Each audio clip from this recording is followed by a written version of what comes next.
Hello, teachers. Equation of the line passing through 2 points po tayo. So here is the problem.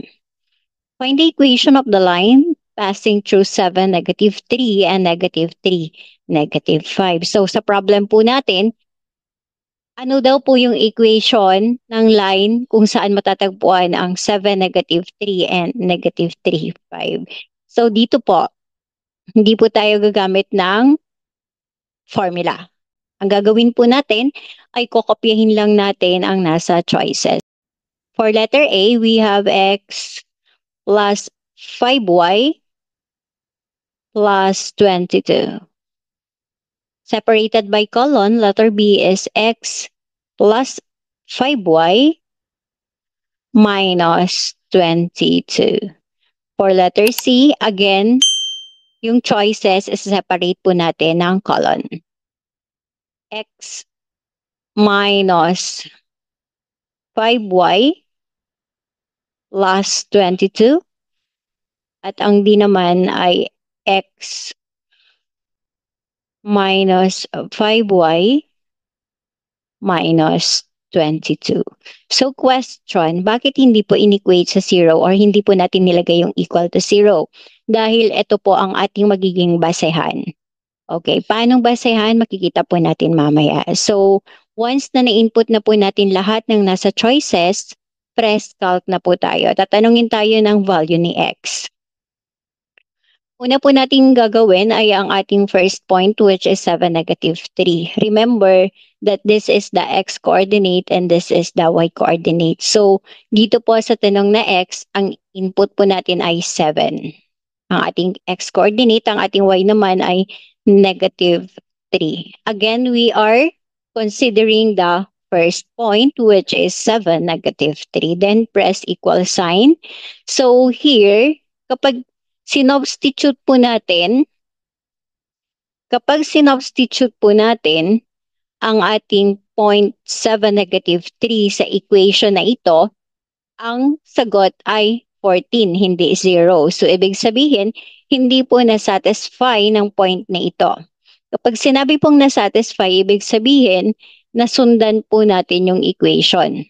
Ibig sabihin po nun ulit ay equal to 0 kapag sinubstitute natin ang value ng coordinates ng point. Okay? So, let's check for letter B. Hindi rin po kasi -30. Ang hinahanap natin ay dapat 0 yung sagot. Letter C is 44. Letter D is equal to 0. So, at this point, considering 0.7, -3, x minus 5y minus 22 is equal to 0 ang nasatisfy ng ating first point. So, ito yung pwede nating sagot. But we have to check considering naman po the second point, which is -3, then y -5. Okay? Equal sign, ayan, hindi na naman, hindi rin, and it's letter D po talaga. X minus 5y minus 22 is equal to 0 kapag sinubstitute po natin ang dalawang points. So, ibig sabihin, na-satisfy po ng dalawang points ang ating equation D. Or, the correct answer is x minus 5y minus 22 is equal to 0, which is letter C. So, this is our answer. Okay, so explain din natin using graph. Our answer is x minus 5y minus 22 is equal to 0, right? So, this is our graph. Ayan, itong green.